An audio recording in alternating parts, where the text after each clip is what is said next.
a tu mente todo aquello en tu voluntad que te ha costado menguar, y dile: Señor, hoy quiero menguar. Hoy quiero menguar a todas mis debilidades, Señor. Hoy quiero menguar a mi orgullo, Señor. Quiero menguar a la altivez de mi espíritu, Señor. Quiero menguar a ti, mi Dios, para que crezcas más en mí. Ya no quiero vivir yo, quiero que tú vivas en mí.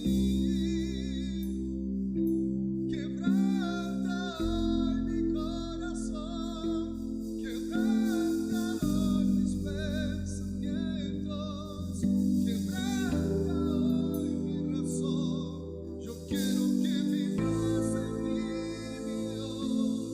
Quebranta hoy. Yo quiero vivir toda mi vida para ti.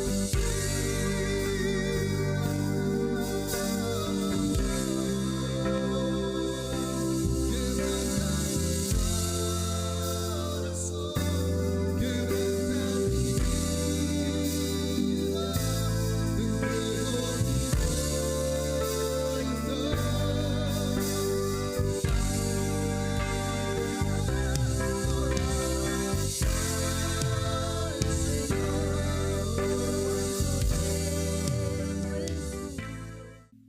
Y hoy quiero compartir con ustedes en algunos de los momentos que nuestro amado pastor estuvo llevando la instrucción, en alguna de las palabras.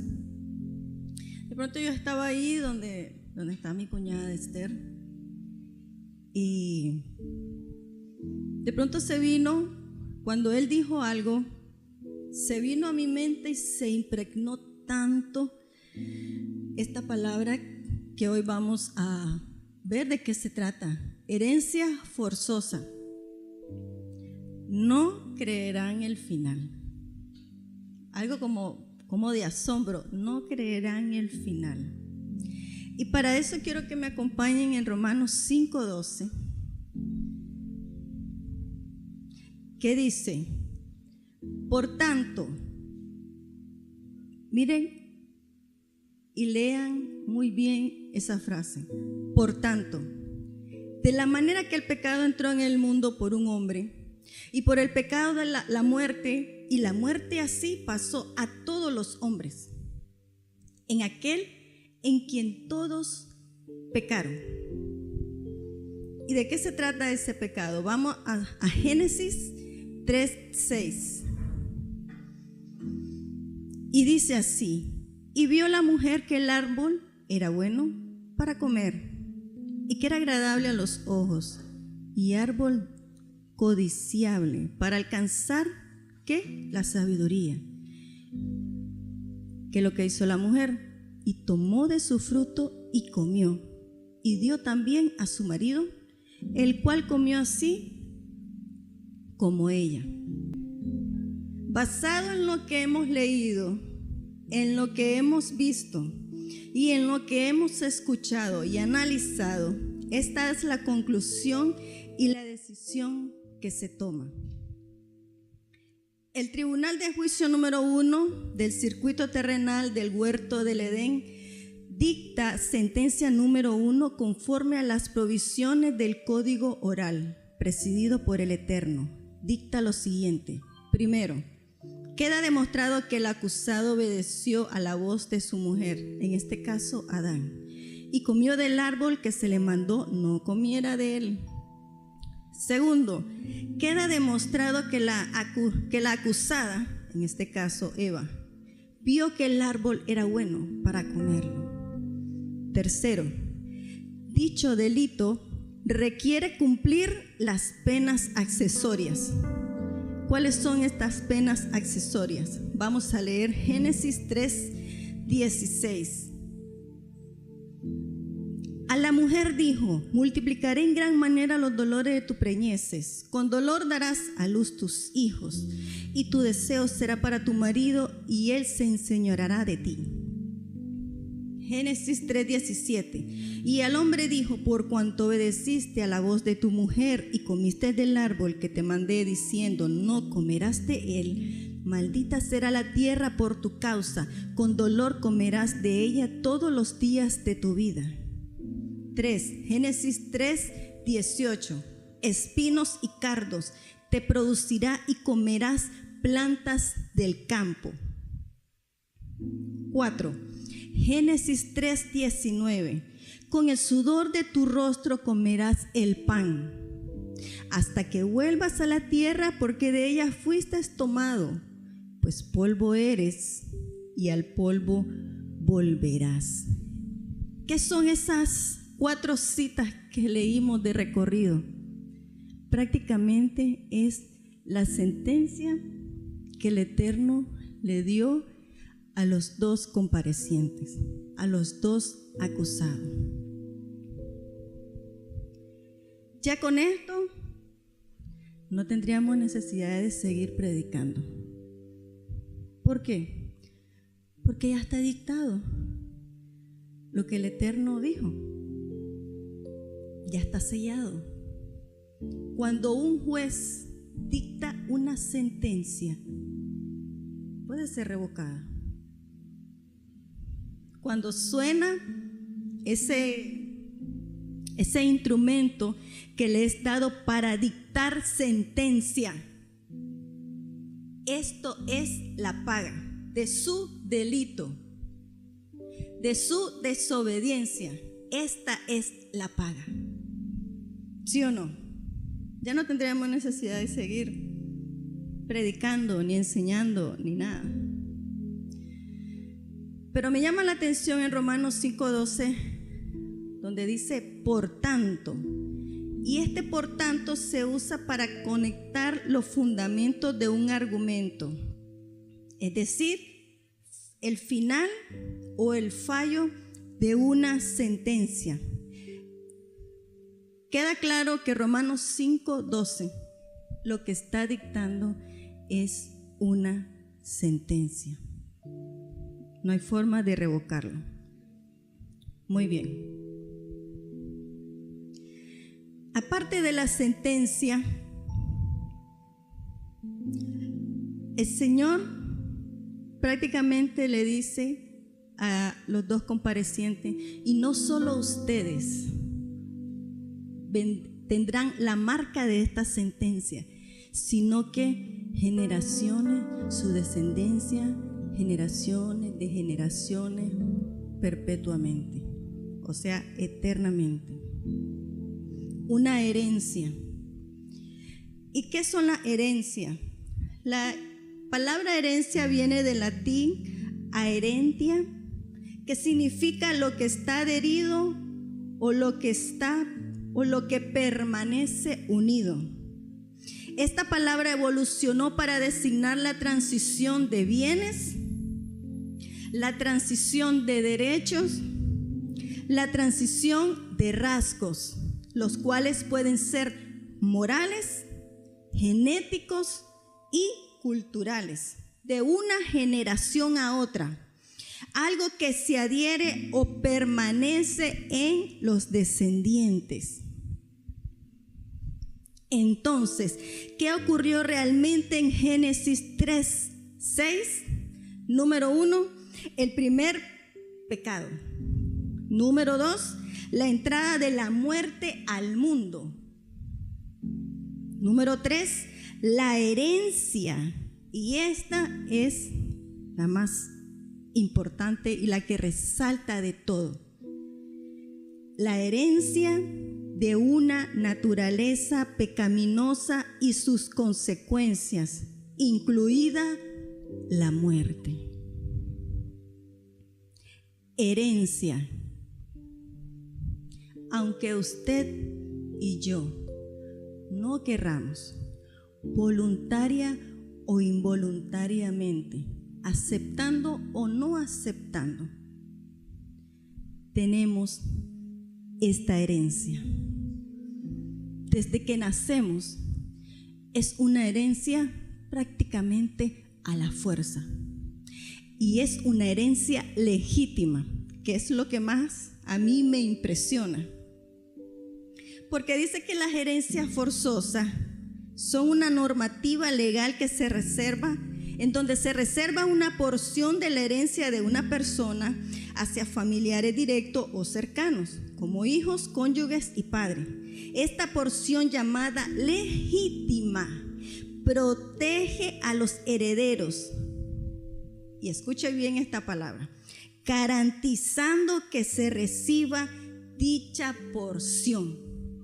Es decir, desde que usted nace, se le garantiza su herencia con la naturaleza pecaminosa. Esa es la herencia forzosa, y de eso es lo que vamos a hablar.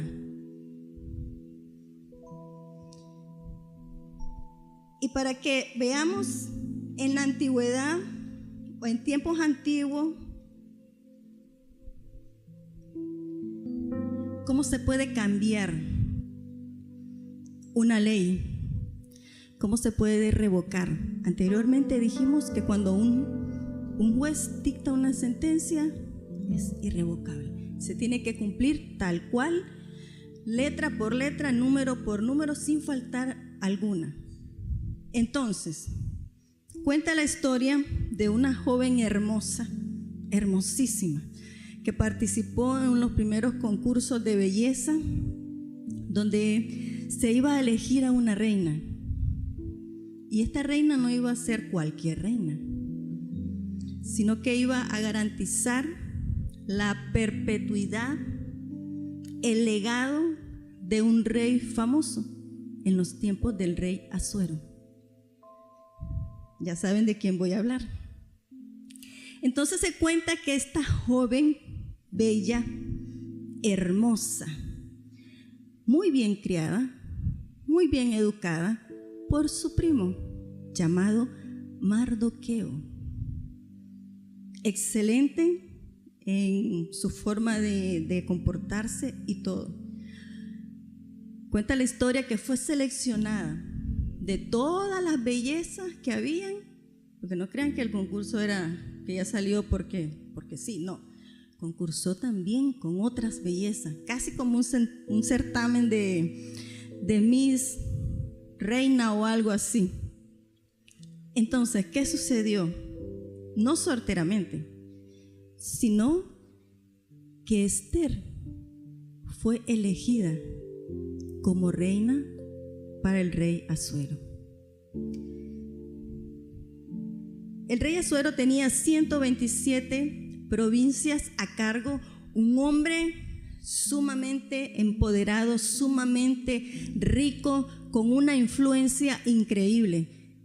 Y dentro de sus príncipes, un personaje llamado Amán. Fue honrado, fue condecorado, porque era tremendo el hombre, astuto, en guerra, en estrategia y en todo.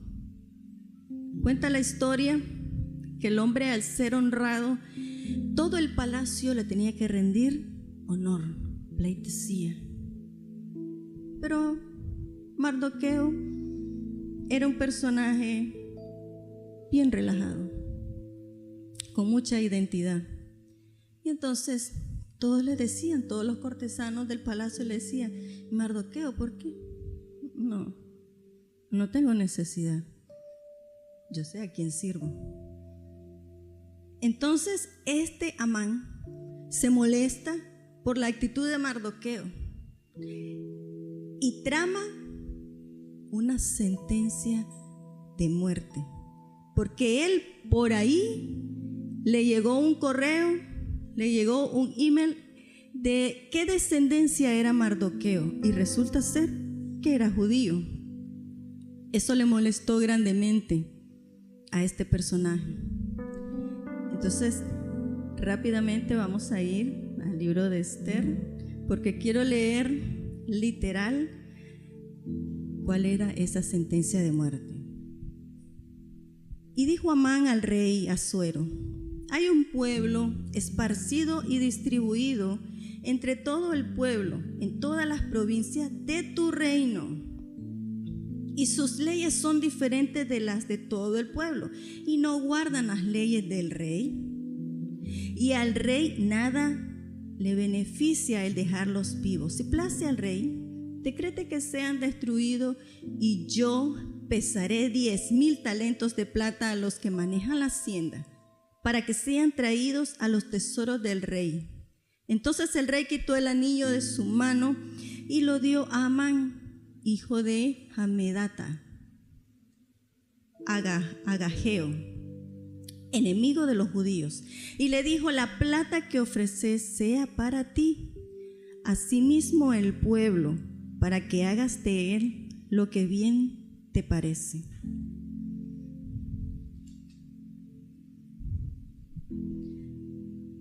Esther es aquí la ficha primordial de todo lo que va a suceder. Porque cuando Mardoqueo se da cuenta del dictamen, porque de luego que tuvieron esa plática, Amán y el rey le dijo: sella lo que ha dicho tu boca. Llegaron los escribas, los sátrapas, que eran en ese tiempo los que escribían las leyes y se encargaban luego de enviarla a las provincias. La ley se envió a las 127 provincias.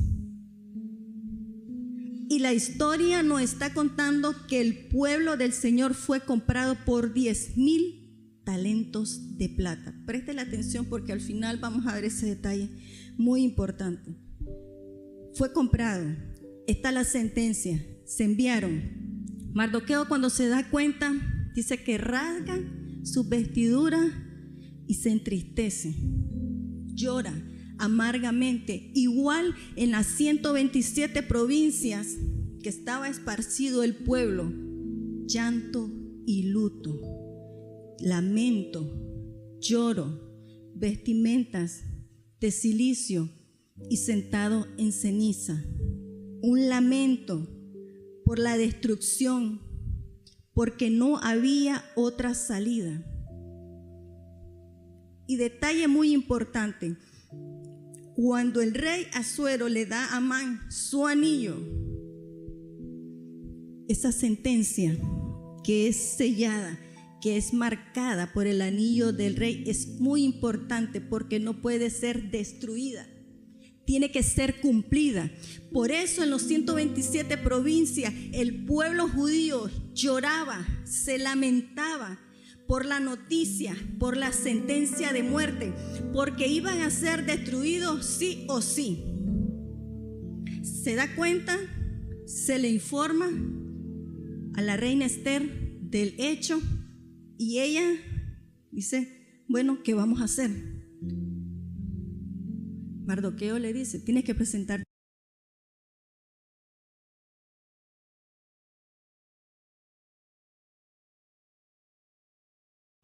llamado.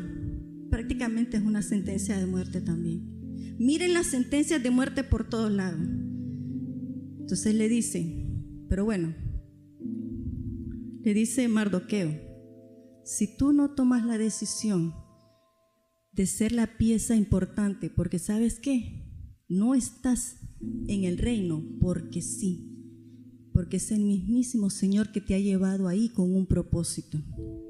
Entonces Esther dice: está bien, pongámonos a trabajar 3 días, día y noche, ayunemos, oremos, clamemos, porque me voy a presentar delante del rey, y si tengo que morir, que muera. Pasa, realizan todo el pueblo se pone en acuerdo. Miren el poder del acuerdo del pueblo. Resulta que Esther se presenta delante del rey, y el rey dice que extendió su cetro de oro y le dice: ¿qué quieres, reina? Lo que pidas, aún la mitad del reino se te va a entregar. Que quiero invitar a un banquete a usted, mi señor, y a Amán. Los invitó, cenaron, se contentaron, pero a las afueras todavía Mardoqueo lloraba y lloraba amargamente delante de la puerta del rey. Y eso le molestaba más a Amán. Obviamente él no sabía todo lo que se estaba tramando, todo lo que, el acuerdo que se tenía el pueblo. Resulta ser que le dice nuevamente el rey a la reina: ¿qué quieres, reina? Entonces, bueno, quiero invitarlo a un segundo banquete. Perfecto, le dice el rey, aquí estaremos porque estuvo buena la comida. Al siguiente banquete, entre un día y otro, Amán empieza e imagina cómo destruir a Mardoqueo, ya no solo al pueblo, sino a Mardoqueo. Se ensaña con la vida de Mardoqueo.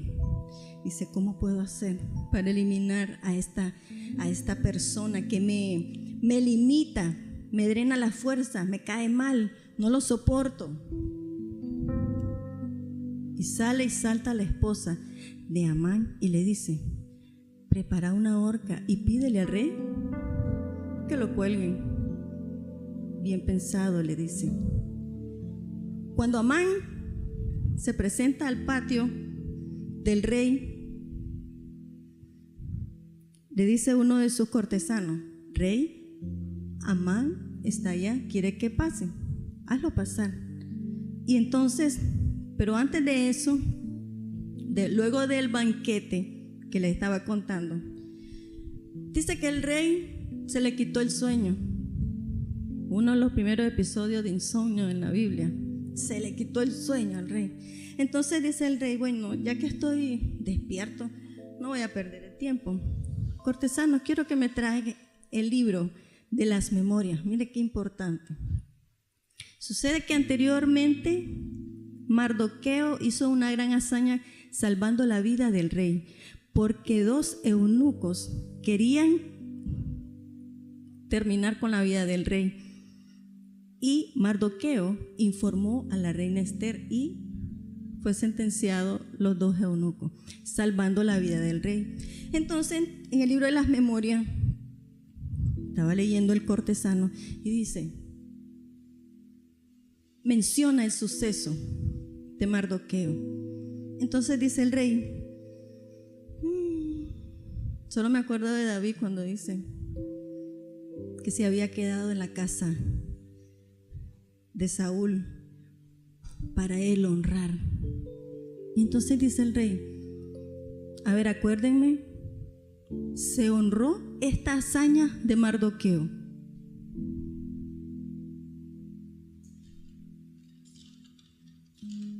No, rey, no se ha registrado ninguna honra. Muy bien. Cuando Amán está en el patio, regresemos a ese punto, cuando Amán está en el patio y le dice al cortesano, rey, Amán está en el patio, ¿quiere que pase? Sí. Entonces pasa aquel todo bien fachento, con la idea de venderle al rey que ahorcaran a Mardoqueo.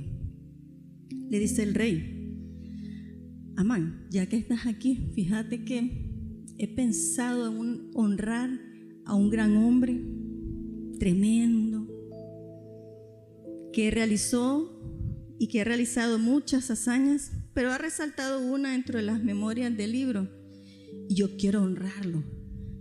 Dime tú una idea para honrar a ese hombre. Inmediatamente Amán dice, soy yo, dice. Entonces aquí me tengo que lucir, porque como va a ser para mí, que sea todo lo mejor para mí. Bueno, rey, dale de tu vestimenta real, vístelo. Dale un paseo real, en un caballo real y con cortesanos reales. Todo que sea real, todo que sea despampanante. Entonces, me parece bien, dice, me parece muy bien.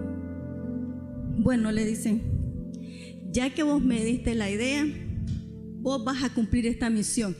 Quiero que hagas así como has dicho, con tinta y papel. Quiero que honres la vida de Mardoqueo. Y aquel hombre perturbado, ¿cómo? ¿Cómo así? ¿Sí? Vamos, y cumple así. La cosa es que el hombre con la cara transformada, amargado y todo, hizo tal cual, honrando la vida de Mardoqueo. Al día siguiente, cuando van al segundo banquete.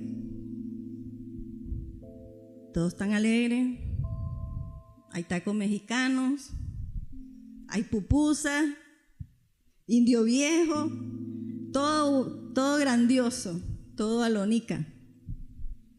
Entonces dice el rey nuevamente, el rey como que andaba la cuestión aquí. Reina, ¿qué es lo que quieres? Rey le dice, me he dado cuenta de un dictamen de una sentencia de muerte para mi pueblo y por consiguiente y obvio para mí también, porque eso la incluía. Porque Mardoqueo le dice, no creas, Esther, que por ser la reina y por estar en el reinado, por ser la esposa, no te vas a salvar, porque sos de descendencia judía. Y esa sentencia también te corresponde a vos. Entonces, rey, ¿qué vamos a hacer? ¿Cómo le dice? ¿Y quién hizo eso? Imagínese usted cómo son las cosas, qué es lo que recorría y las noticias que recorrían en ese palacio y cómo se revolvieron las cosas. Entonces le dice, ¿quién decretó eso? Le dice al que está aquí enfrente de nosotros, el que nos ha acompañado en estas 2 cenas. Amán, le dice, ¿cómo es posible que hayas hecho eso? El rey enojado se levantó, perturbado, dio la vuelta. Y cuando regresó, prácticamente Amán estaba sobre la reina, pidiéndole perdón, que tuviera compasión, que hablara con el rey, porque sabía que iba a morir. Se lo llevan al hombre y la misma horca que había preparado para Mardoqueo, en esa misma horca él fue sentenciado y ahí perdió la vida. No termina la historia ahí y dice, pero rey, y ahora necesitamos esa sentencia que sea revocada. Entonces le dice el rey, yo no puedo revocar la sentencia. Lo que estamos hablando, una sentencia no puede ser revocada. Pero dice el rey, ok, tienen la primera sentencia de muerte. Tu nación está condenada a morir. Vamos a realizar otra sentencia aún mayor, donde yo declaro que tu nación puede defenderse con lo que tengan. Cuando esa sentencia fue dada, los sátrapas igualmente empezaron a escribir y el doble de velocidad de los caballos que usaron la correspondencia llegó aligeradamente a las 127 provincias, porque era de extrema urgencia. Cuando todos los judíos se dieron cuenta de que fue revocada la sentencia, dice la palabra que hubo algarabía. Es más, dice que algunos empezaron, dice, y se hicieron como el pueblo judío, dice, a causa de la segunda sentencia que venía, que ellos podían defenderse. En esta mañana yo quiero que tú aceptes esa segunda sentencia, porque nosotros ya tenemos una sentencia, ya tenemos una herencia forzada, pero hay una sentencia mayor, y esa es la crucifixión de nuestro Maestro, la crucifixión y resurrección de nuestro Maestro, en donde todos nuestros pecados, toda nuestra irresponsabilidad, todas las descendencias fueron libertadas. E increíblemente, estos decretos de muerte, por todos lados había decretos de muerte en este libro. Pero si usted lee muy bien el libro de Esther, en ningún versículo se menciona al Señor, se menciona al Padre. ¿Y por qué?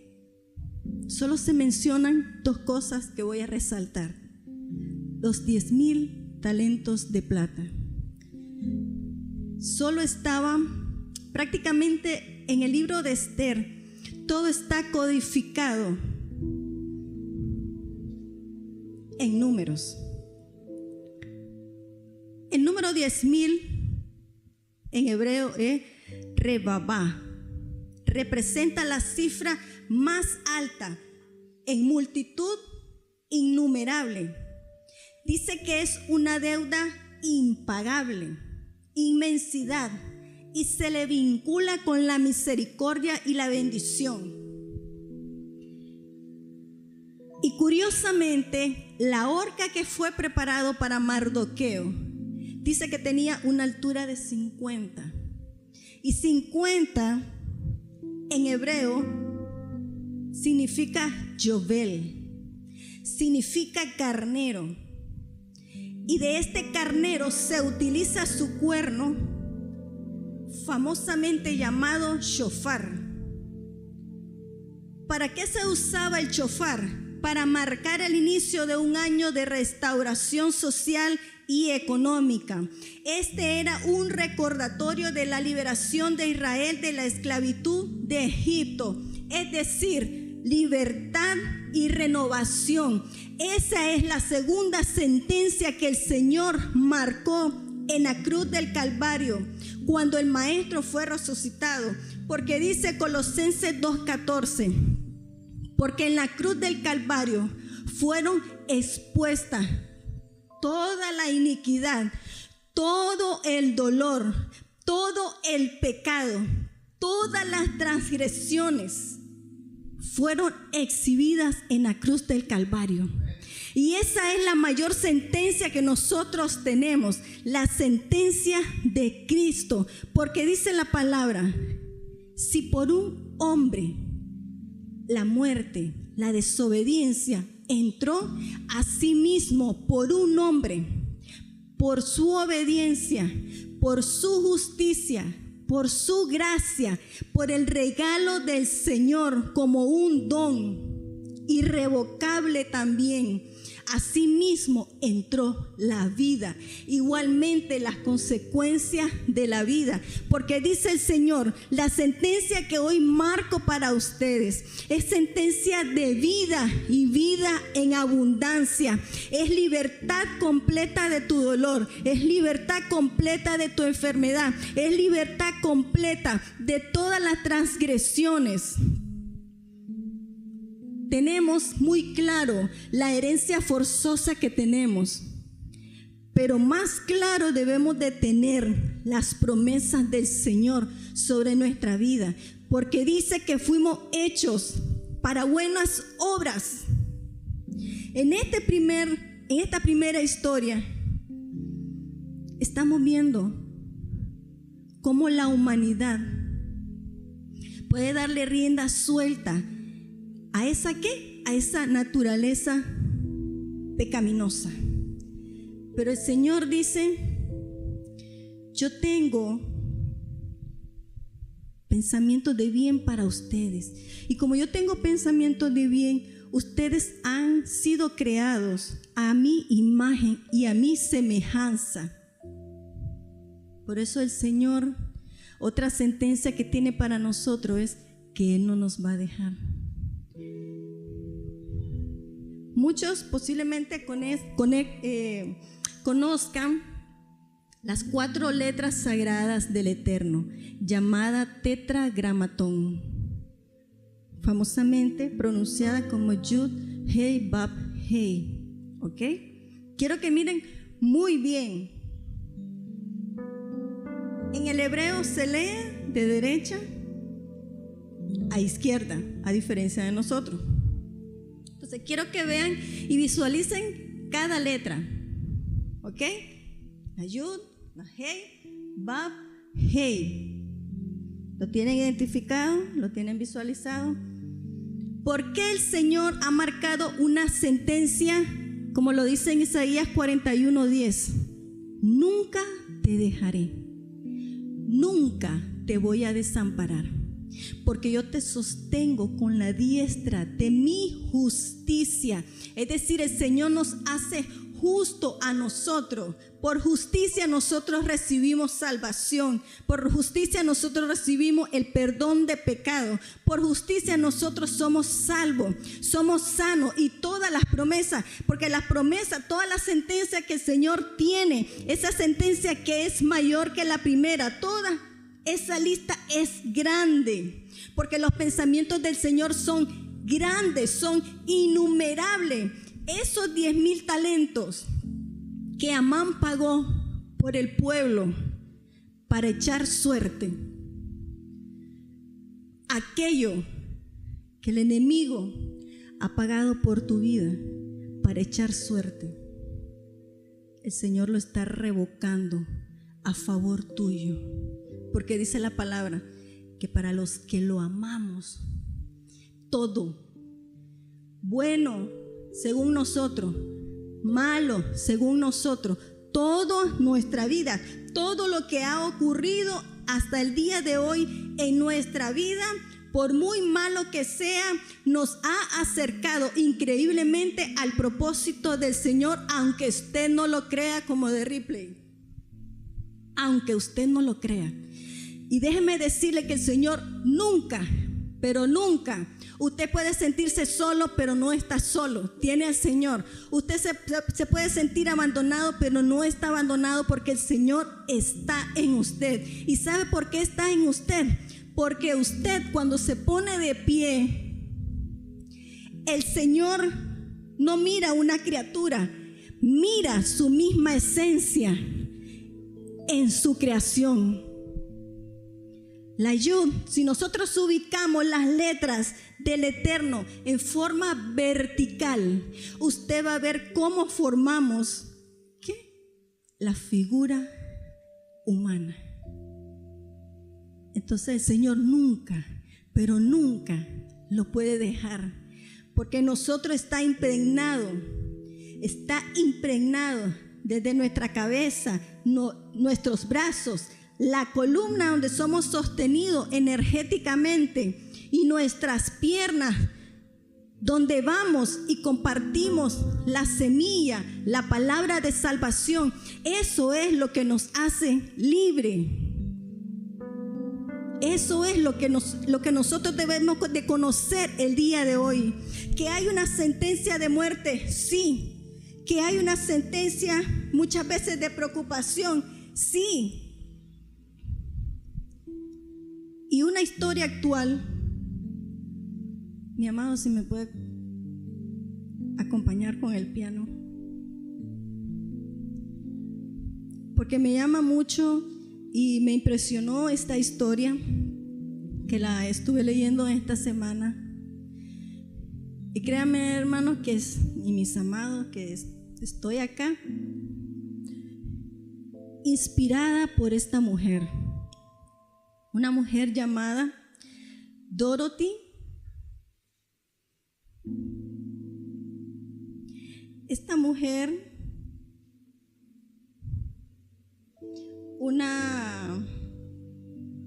Dorothy Hodgkin, una mujer británica, la única en ganar el Nobel de Química. Dice que su trabajo consistía en hacer visible lo invisible.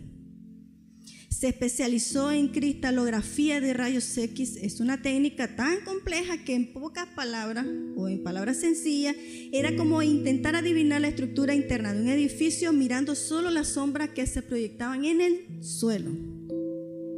Curiosamente, a los 20 años desarrolla una artritis reumatoideas.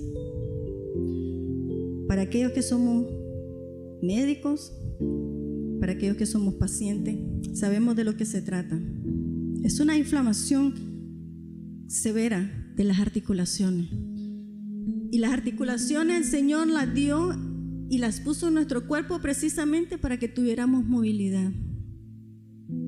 Así como escuchamos en la historia anterior, cómo la influencia, cómo la naturaleza pecaminosa de este personaje Amán, de confabular y querer exterminar al pueblo judío, porque se sintió amenazado de Mardoqueo, alguien que ni siquiera le hacía nada. Pero él se sintió mal y de ahí comenzó todo. Amán le dio rienda suelta a la ira, a la molestia. ¿Se acuerdan de la imagen que compartió nuestro amado pastor en la semana pasada acerca de las emociones y sus consecuencias? Y tenemos que dejar muy en claro que las emociones no son ni malas ni buenas, son neutras. Y el Señor las puso ahí precisamente para que nuestra alma pudiera sentir. El que hagamos con esas emociones, ahí es donde empezamos a etiquetarlas de buenas o malas. Pero no son las emociones, es lo que hacemos bajo la influencia de las emociones. Entonces, ¿qué pasó con Amán? Ira, molestia. Se sintió avergonzado, amenazado y todo eso. Entonces, el pastor decía, baja frecuencia, bajísimo, y le dio rienda suelta. ¿Y qué pasó?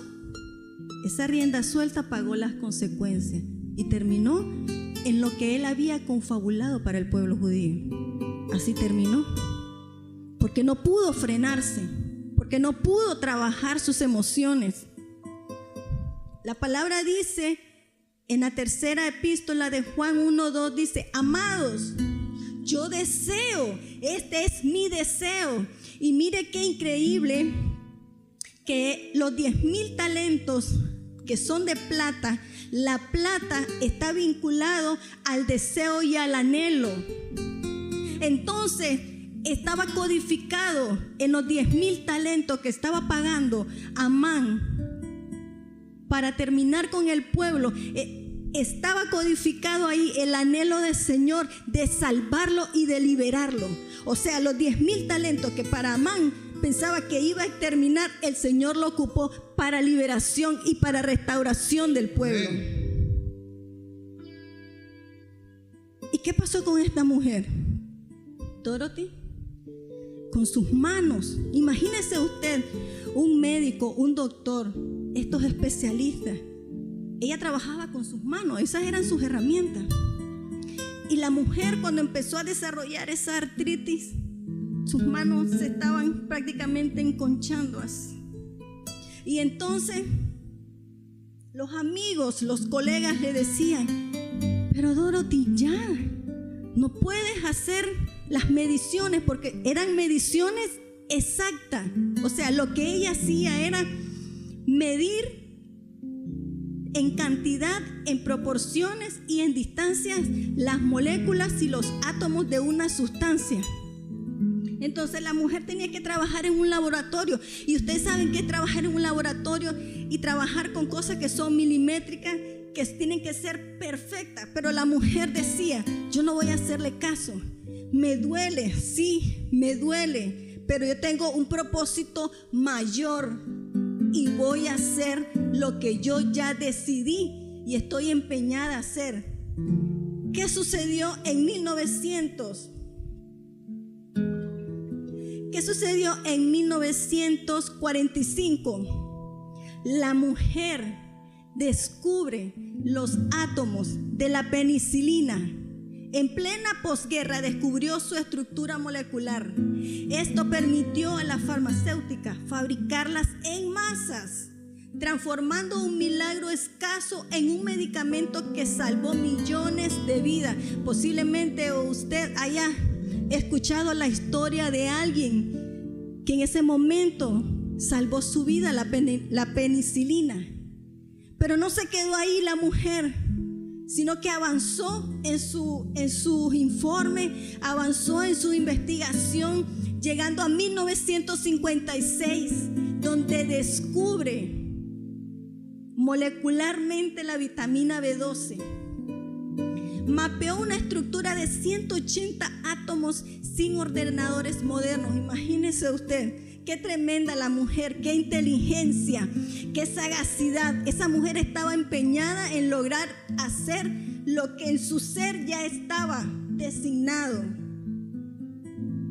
Gracias a esto, la anemia perniciosa dejó de ser una sentencia de muerte. Imagínese usted esta mujer con su dolor, pero ella, por encima de su dolor, por encima de lo que le decían sus colegas, ella dijo: no importa, yo tengo una misión más grande, yo tengo un propósito más grande. Así como Esther dijo: bueno, quiero que me acompañen, pueblo, me voy a presentar delante del rey. Y si tengo que morir, aunque no he sido presentada en 30 días, y si tengo que morir, pues voy a morir. Pero esta sentencia de muerte que ha sido para nosotros, la voy a pelear.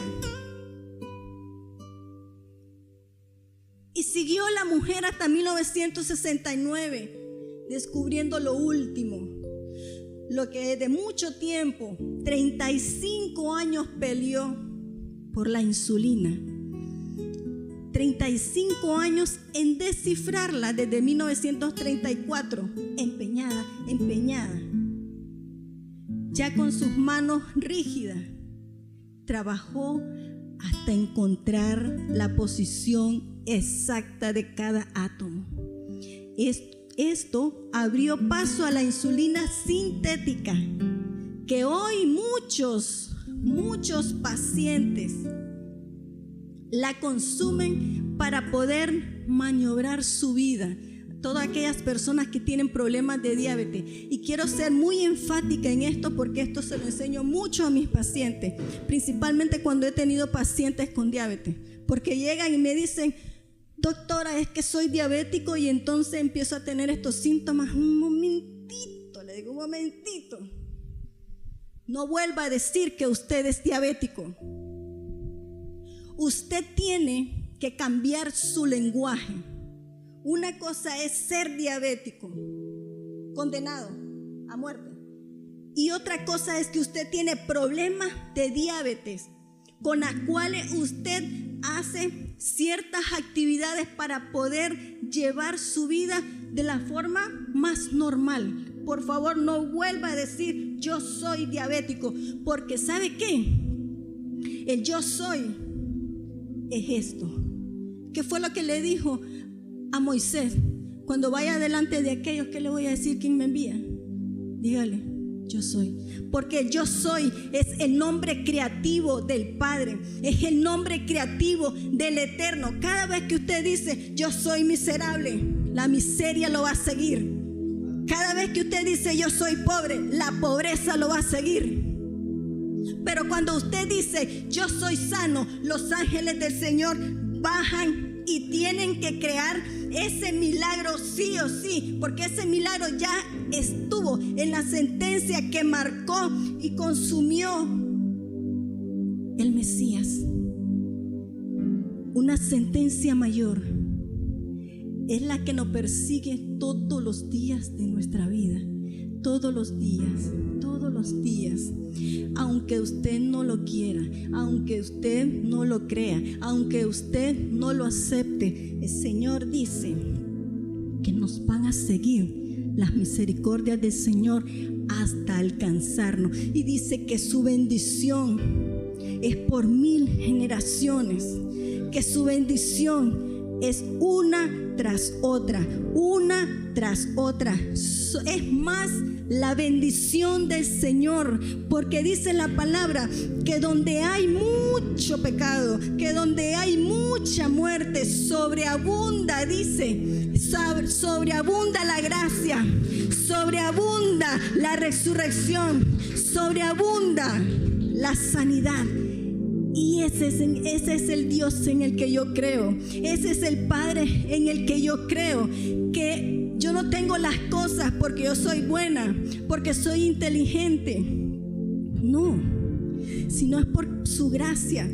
Y a mí me impacta mucho esta mujer que con sus manos prácticamente duras, yo me imagino a esa mujer agarrando las cosas para medir, poniéndolas, pero esa mujer tenía un propósito, y era de demostrar lo que la palabra dice, que fuimos hechos para buenas obras.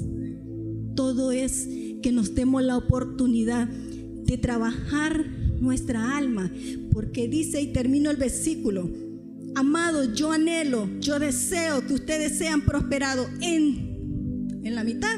No, en todo, dice, en todo, y que tengan salud. Pero todo eso lo van a tener paralelo a trabajar su alma. Y quiero que quedemos muy claros qué es trabajar el alma. Trabajar el alma es que trabajemos nuestras emociones. Es trabajar en lo que ahora mundialmente se conoce como crecimiento personal. No le dejemos todo el asunto, toda la responsabilidad del enemigo. El 99.9 de las cosas incorrectamente que usted hace es de su propia concupiscencia. El enemigo solo sabe para qué está: para ponerle más salsa a los tacos, para abucharnos más. La debilidad o aquello que tenemos en oculto, ¡pling!, le da un poquito más. Eso es todo. Entonces, a tomar esa sentencia de amor que el Señor tiene para nosotros, a tomar las mejores decisiones en los momentos y tomar un momento de quietud para poder trabajar nuestra vida, nuestra alma, porque esa es la parte que al Señor le interesa, que trabajemos nuestra alma. Quiero que se pongan en pie. Vamos a darle gracias al Señor porque Él es lo que dice la palabra, que Él es grande, que Él es poderoso, que Él es inigualable, que sus promesas son sí y solamente sí. Que aunque tengamos sentencias de muerte, que aunque tengamos sentencias de dolor, de fracaso, de impotencia, de enfermedades, Él dice: yo he venido a darte vida y vida en abundancia. Vengan a mí los que están cargados y trabajados, porque yo los voy a hacer descansar.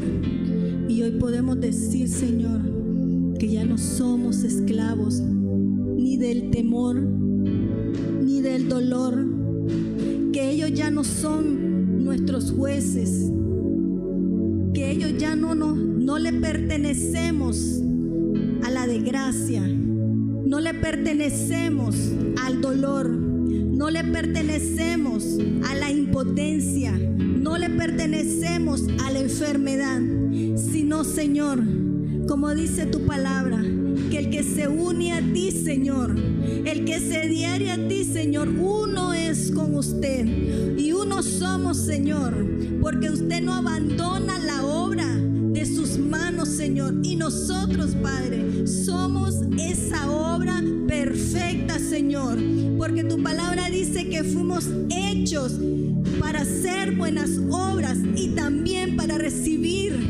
buenas obras, Señor, en grande, en abundancia, Señor, como solo tú lo haces, Padre.